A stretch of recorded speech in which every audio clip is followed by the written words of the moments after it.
आज हम लोग पढ़ेंगे कक्षा 12 की गणित। कक्षा 12 की गणित में क्या, कक्षा 12 के गणित में प्रश्नावली 1.2 पहला चैप्टर संबंध एवं फलन का एक्सरसाइज 1.2, इसमें जो भी हम लोगों को बेसिक यूज होंगे सभी हम लोगों ने बेसिक कंप्लीट कर चुका है।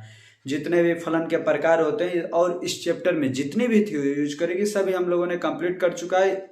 आपके संबंध एवं फलन के लिए हमने एक अलग से एक प्लेलिस्ट बना रखी है। आप उस प्लेलिस्ट को देख करके इसमें जो भी आपको डाउट होगा सब उसमें दिया हुआ है, आप सब कुछ समझ सकते हैं। यदि आपने हमारे चैनल को सब्सक्राइब नहीं किया होगा तो चैनल को सब्सक्राइब कर लीजिए। आज हम लोग पढ़ेंगे प्रश्नावली 1.2। प्रश्नावली 1.2 का पहला सवाल पढ़ेंगे। ये रहा हम लोगों का पहला सवाल। क्या है? सिद्ध कीजिए कि f(x) 1/x द्वारा परिभाषित फलन f r स्टार से r स्टार एकाकी तथा आच्छादक, जहां r स्टार सभी ऋणात्मक वास्तविक संख्याओं का समुच्चय है, यदि प्रांत r स्टार को n से बदल दिया जाए जबकि सह प्रांत पूर्ववत r स्टार ही रहे तो भी क्या यह परिणाम सत्य होगा?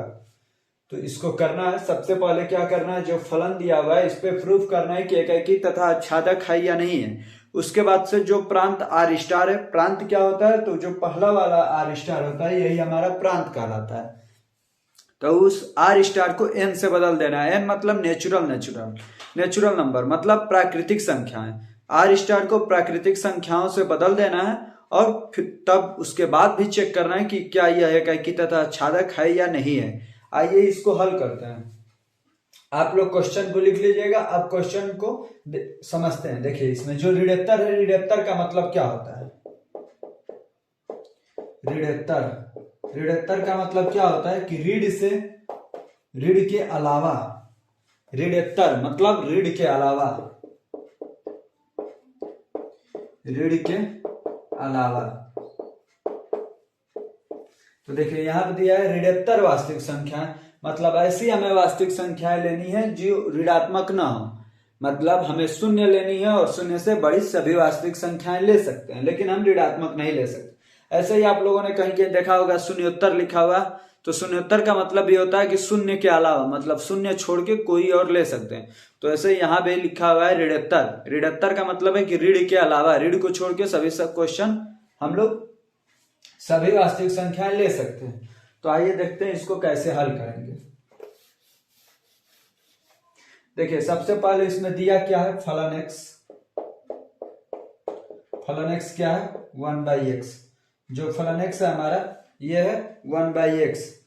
और जो फलन है यह कहां से किस पे परिभाषित है, किस से किस पे? तो जो हमारा फलन है यह r स्टार से लेके r स्टार पर परिभाषित है। आर स्टार से आर स्टार पर परिभाषित है। और जो आर स्टार है यहाँ पर, आर स्टार हमारा क्या है, तो ऋणात्मक वास्तविक संख्या है। जो आर स्टार है यह है ऋणात्मक वास्तविक संख्या, ऋणात्मक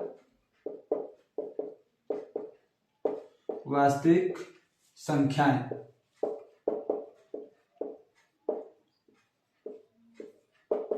ऋणात्मक वास्तविक संख्याएं हैं। अब जो यहाँ पर आर स्टार हो गया, अब यहाँ पे प्रांत लिख लेते हैं। तो प्रांत क्या होगा, ऋण के अलावा आर स्टार है, तो हमारा प्रांत क्या हो जाएगा, प्रांत हमारा हो जाएगा ये 0 से लेकर इनफाइनाइट तक, 0 से लेकर इनफाइनाइट तक हो जाएगा ये हमारा प्रांत। और ये बाद वाला क्या कहलाता है, बाद वाला सहप्रांत कहलाता है। तो सहप्रांत क्या हो जाएगा, सहप्रांत भी हमारा वही होगा, सहप्रांत भी हमारा 0 से लेकर के इनफाइनाइट तक होगा, क्योंकि ये अभी आर स्टार ही है। और आर स्टार का मतलब क्या है, ऋणात्मक वास्तविक संख्या। ऋणात्मक मतलब ऋण के अलावा, तो 0 से लेके इनफाइनाइट तक हो जाएगा। ये हमारे क्वेश्चन में दिया हुआ है। अब इसको हल कैसे करना है उसको देख लेते हैं। हल कैसे कर लेते हैं ये लोग, आप लोग लिख लीजिएगा कि ये सब दिया हुआ है। अब इसको हल करते हैं। देखिए एकाकी, सबसे पहले एकाकी को हल कर लेते हैं कि ये एकाकी है या नहीं है। एकाकी को हल करते हैं। एकाकी के लिए क्या करना पड़ेगा, सबसे पहले x1 x2 मानेंगे। माना हमारा जो x1 और कामा x2 है, x1 और x2 है, यह कहां से कहां तक है, 0 से इनफाइनाइट तक है। 0 से इनफाइनाइट तक। जो x1 x2 हम मानते हैं इकाई में, x1 और x2 मानते हैं, यह दोनों कहाँ के एलिमेंट होते हैं, तो ये दोनों प्रांत से लेते हैं। x1 x2 कहाँ के हैं, ये प्रांत में से लिए हैं हमने, x1 x2। अब इकाई के लिए क्या किया जाता है, इसमें किया जाता है कि जो फलन x1 है, फलन x1 को फलन x2 के बराबर किया जाता है और देखा जाता है। फलन x1 को x2 के बराबर किया जाता है। फलन हमारा क्या है 1/x, तो ये हो जाएगा 1/x1 बराबर में 1/x2। तो यहाँ पे 3x मल्टीप्लाई होगा तो क्या होगा, x2 इक्वल टू x1। यह है हमारा x2 इक्वल टू x1। जब ये दोनों बराबर हो जाए x2 और x1, तो यहाँ पर क्या होता है, यहाँ पर हो जाता है कि फलन यह एकाकी है, यही प्रूफ हो गया। अब यहाँ पर लिख लेंगे हम कि फलन एकाकी है, फलन हमारा एकाकी है। अब हम लोग कर लेते हैं फलन एकाकी, तो प्रूफ हो गया। अब करेंगे आच्छादक के लिए, तो अब कर लेते हैं आच्छादक के लिए, इसको मिटा लेते हैं। आप लोग वीडियो को पॉज करके लिख लीजिएगा, फिर वीडियो को प्ले कर लीजिएगा। देखिए अब आच्छादक के लिए सबसे पहले क्या देखते हैं, आच्छादक के की शर्तें क्या होती है कि जो परिसर होता है वो सहप्रांत के बराबर हो जाता है। सहप्रांत और परिसर दोनों एक दूसरे के बराबर होते हैं। तो करते हैं, सबसे पहले इसमें परिसर निकालते हैं। परिसर होता क्या है, जो फलन के मानों से प्राप्त जो मान होता है फलन से, वही हमारा परिसर कहलाता है। आइए परिसर को भी हल कर लेते हैं। सबसे पहले दिया क्या है, फलन, फलन x क्या दिया है 1/x, फलन हमारा दिया है 1/x। जो x है यहाँ पर x है वो हमारा 0 से लेकर इनफाइनाइट तक है। x जो हमारा है 0 से इनफाइनाइट तक, तो यहाँ पे जो 0 से इनफाइनाइट तक है इसको दो भागों में बांट लेंगे, एक 0 से 1 तक, एक 1 से इनफाइनाइट तक। ये हो गया 0, इधर तो लेना नहीं है तो 0 से स्टार्ट करते हैं, 0 के बाद एक संख्या 1 ले लिए, यहाँ पे हो गया इनफाइनाइट। जो 0 है इससे हमें इधर ही लेना है, यही वाला मान हमें लेना है, इधर वाला है, इधर की तरफ हमें लेना है, 0 के बाद ही लेना है। तो ये हो गया हमारा। अब यहाँ पर जो x है वो हमारा 0 से इनफाइनाइट, तो इसको दो भागों में बांट देते हैं। यदि मान लीजिए यदि x हमारा जो है यह 0 से लेकर 1 तक हो, 0 से लेकर के 1 तक हो, 1 के पास बड़ा वाला ब्रैकेट लगाएंगे, 0 से लेकर के 1 तक हो, और जो दूसरा फलन है ये हो गया पहला। अब इसमें जो दूसरा लेंगे फलन x, इसमें जो x होगा, इसमें जो रुक जाइए जो इसमें हम लोग दूसरा x लेंगे, ये तो हो गया एक 0 से 1। अब दूसरा एक लेंगे जो कहां से कहां तक होगा, ये हमारा ये होगा 1 से इनफाइनाइट तक। इसको दो भागों में बांटे हैं, एक 0 से 1, तो 0 से 1 हो गया, दूसरा 1 से इनफाइनाइट तक कर लिए हैं। अब इसको आगे कैसे हल करेंगे, तो देखिए अब जो ये fx था ये 1/x था, तो इसको 0 और 1 जो है इसको उसमें रखेंगे। देखिए 0 से 1 के बीच में हम कोई भी नंबर रखेंगे x के मान पर तो हमेशा 1 से बड़ा आएगा, कुछ भी रखेंगे 1 से बड़ा आएगा। जैसे मान लीजिए 0 1 के बीच में कोई संख्या 0.2 मानते हैं तो क्या आएगा, इसका मान आएगा 5। ऐसे ही 1/0.5 मानेंगे तो इसका मान क्या आएगा, 2 आएगा, 1 से बड़ा ही आएगा। यदि ऐसे ही 1/0.001 मानते हैं तो इसका मान आएगा 1000। तो देखिए कुछ भी रखेंगे 0 से लेकर 1 के बीच में तो हमेशा हमारा मान 1 से बड़ा आएगा, इसीलिए हमने दो भागों में बांटा था। तो मान लीजिए 1 से तो बड़ा आ रहा है, तो दूसरा क्यों बांटे थे, दूसरा देखिए जब कभी भी x का मान 1 से बड़ा रखेंगे तो क्या आएगा, 0 से 1 के बीच में आ जाएगा। जैसे मान लीजिए 1/2 रखे तो क्या आएगा, 0.5 आएगा। 1/4 रखे तो क्या आएगा, 0.25 आ जाएगा। तो कभी भी 0 से 1 के बीच में ही आएगा कोई भी हम लोग मान रखेंगे, इसीलिए इसे दो भागों में बांटे। जब ये वाला मान रखेंगे तो ये वाला आएगा, जब ये वाला रखेंगे तो ये वाला आएगा। ये हो गया हम लोगों का। अब ये सवाल ये मत समझिएगा कि ये थोड़ा सा सवाल लंबा है, तो आप लोग बिना स्किप किए हुए शुरू से अंत तक बने रहिएगा। ये सवाल में थोड़ा सा टाइम लेंगे और इसके बाद के जो सवाल होंगे ये आप लोग एक बार कर लेंगे तो उनको भी करने में टाइम नहीं लगेगा, वो भी जल्दी जल्दी होने लगेंगे। आज के सवाल में ये पहला सवाल है तो इसको थोड़ा धीरे धीरे आराम से करेंगे सब कुछ समझते हुए। आइए अब इसके आगे हम लोग कर लेते हैं। देखिए ये हो गया ना। अब इसमें जो भी मान है इसमें ही रह रहे हैं, तो इसको हम लोग कैसे लिखेंगे, परिसर को यूनियन के रूप में लिख लेंगे। परिसर जो था ये हमारा परिसर क्या आएगा, तो एक ये 0,1 यूनियन, यूनियन को किससे लिखते हैं, यू से। अब ये हो जाएगा 1 से इनफाइनाइट तक, इन दोनों का जब साथ करेंगे तो ये क्या आएंगे, 0 से इनफाइनाइट तक आएगा, 0 से इनफाइनाइट तक। अब जब देखिए दोनों ये बराबर हैं तो ये क्या हो गया, यहाँ पे सहप्रांत और परिसर दोनों बराबर हो गए, क्योंकि परिसर भी यही आ रहा है और सहप्रांत भी हमारा यही था। सहप्रांत आर स्टार का मान भी 0 से इनफाइनाइट था और परिसर भी हमारा आ गया 0 से इनफाइनाइट। तो जो परिसर है यह सहप्रांत के बराबर हो गया है, और जब परिसर सहप्रांत के बराबर हो जाता है तो क्या हो जाता है, फलन हमारा अच्छादक हो जाता है। तो इसको लिख लेंगे सहप्रांत, सहप्रांत बराबर हो गया है परिसर के, सहप्रांत परिसर के बराबर है, तो यह क्या हो गया, अच्छादक फलन है। यहां पे लिख लेंगे अच्छादक, अच्छादक फलन है। ये हो गया हमारा अच्छादक फलन भी। अब इसको एक आरेख के द्वारा भी हम लोग कर लेते हैं, इसको आरेख के द्वारा हल करके देख लेते हैं।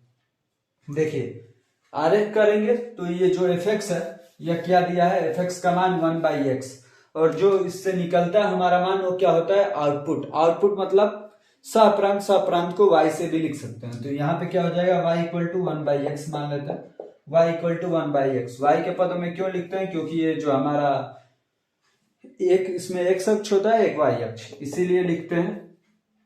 ये हो गया y अक्ष। देखिए इसमें दो ग्राफ बनेंगे, एक यहाँ पे बनेगा, एक यहां पे बनेगा। ये थोड़ा थोड़ा पास होते जाएगा, ये भी धीरे धीरे इसके पास होता जाएगा।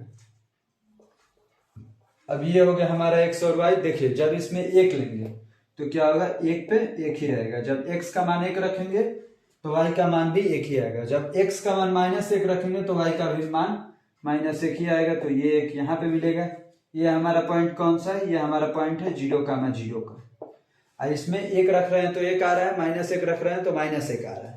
अब 1 से बड़ा रखते जाएंगे तो क्या होगा, y का मान बढ़ता जाएगा। जैसे 2 रखेंगे, x का मान 2 रखेंगे, देखिए यहां से क्या हो रहा है, ये y का मान ऊपर की तरफ बना हुआ है, मतलब y का मान बढ़ता जा रहा है। इसमें देखिए इसमें भी बढ़ता जा रहा है, ये बढ़ रहा है लेकिन कभी भी इस लाइन पे नहीं आएगा, क्योंकि हमें बटे में कभी भी 0 नहीं लेना है। इसीलिए हम लोग 0 के साइड छोटा वाला कोष्टक बनाते थे, क्योंकि 0 ले लेंगे तो 1/0 ये परिभाषित नहीं हो पाएगा।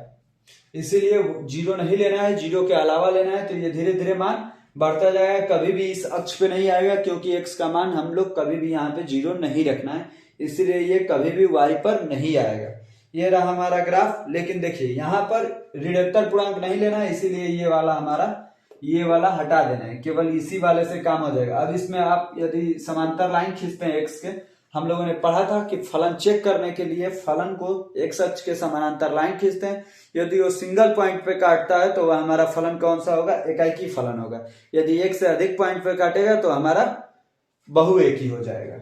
ये देखिए तो हर एक जगह एक ही पॉइंट पे काट रहे हैं, यहाँ पर, यहाँ पर, यहाँ पर, यहाँ पर, यहाँ पर, कहीं भी एक ही जगह पर काटे लगा, इसीलिए यह हमारा कैसा फलन है, एकाकी फलन है। एकाकी फलन है, यह हमारा एकाकी फलन हो गया। और इसे समकोणीय अतीत परवलय भी कहते हैं। इस फिगर को क्या कहते हैं, तो इस फिगर को बोला जाता है समकोणीय अति परवलय।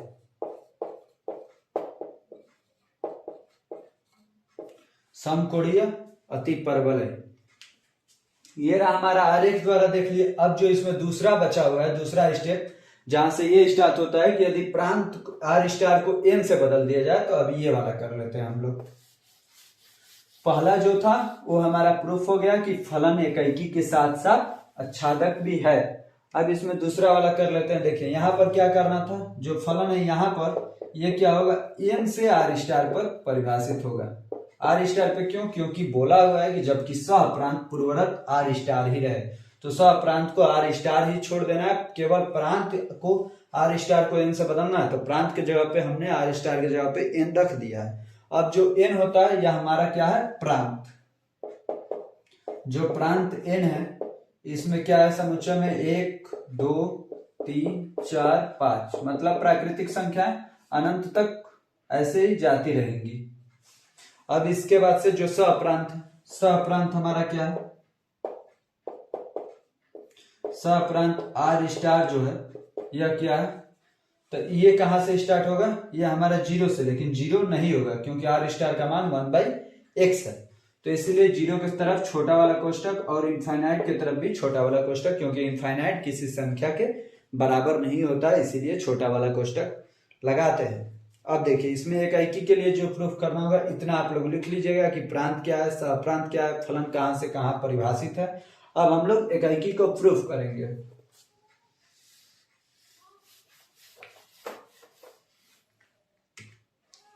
देखिए जो इकाई हमारा रहेगा, इकाई में क्या करते हैं, दो मानते हैं x1 x2, x1 कामा x2, ये दोनों कहां से आते हैं, पहले वाले से आते हैं, प्रांत से आते हैं। तो प्रांत हमारा क्या है, n नेचुरल संख्या है, और n का मान क्या था, 1 2 3 4 5 6, ये आप लोगों ने देखा ही। अब देखिए f(x1) करते हैं, f(x1) बराबर क्या हो जाएगा, फलन x2, फलन x1 बराबर फलन x2। अब यहाँ पर ये बटे में हो जाएगा, तो 1/x1 बराबर में 1/x2, 1/x1 बराबर 1/x2। अब ये यहाँ पे तिर्यक मल्टीप्लाई होगा तो x2 बराबर में x1, तिर्यक मल्टीप्लाई होगा तो क्या आएगा, x2 बराबर में x1।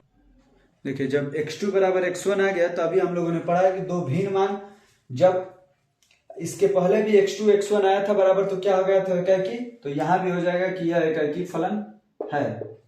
कैसा फलन है, इकाई फलन है हमारा। तो इकाई फलन प्रूफ हो गया। अब कर लेते हैं अच्छादक फलन। इकाई प्रूफ हो गया, तो अब देख लेते हैं अच्छादक के लिए देख लेते हैं। आप लोगों को यदि इकाई अच्छादक में दिक्कत होगी तो हमने एक इसके लिए वीडियो बना रखा है इकाई अच्छादक के लिए, आप लोग उस वीडियो को देख सकते हैं। हम उस वीडियो का लिंक डिस्क्रिप्शन बॉक्स में दे देंगे, जहां से आप लोग उस वीडियो पे जा सकते हैं उस लिंक के थ्रू। देखिए अब क्या करना है, अच्छादक के लिए हमें पढ़ना है। अच्छादक के लिए हल करते हैं। तो अच्छादक के लिए क्या होता है, इसमें जो परिसर है हमारा, सबसे पहले परिसर लिखते हैं। तो परिसर में जो फलन से हमें मान प्राप्त होता है वही हमारा परिसर कहलाता है। तो प्रांत का ही मान रखते हैं फलन में, तो यहां पर क्या हो जाएगा, 1/1, क्योंकि प्रांत हमारा क्या था, प्रांत था नेचुरल नंबर। नेचुरल नंबर क्या हो, 1 2 3 4 यही सब होते हैं।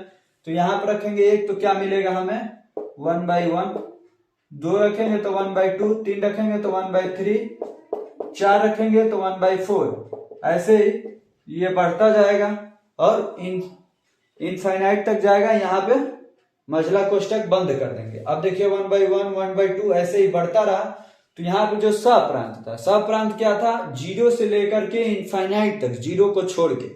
तो जो वहां पर क्या थी, 0 से इनफाइनाइट तक वास्तविक संख्या। वास्तविक संख्या मतलब उसमें दशमलव वाली संख्या भी आती है, 1.2, 1.5 सब कुछ आता है। लेकिन नेचुरल नंबर में 1 2 3 4, तो ये जो है उसके बराबर नहीं हो पा रहा है। इसीलिए ये जो हमारा परिसर है सप्रांत के बराबर नहीं है। जो हमारा परिसर है सप्रांत के बराबर नहीं है।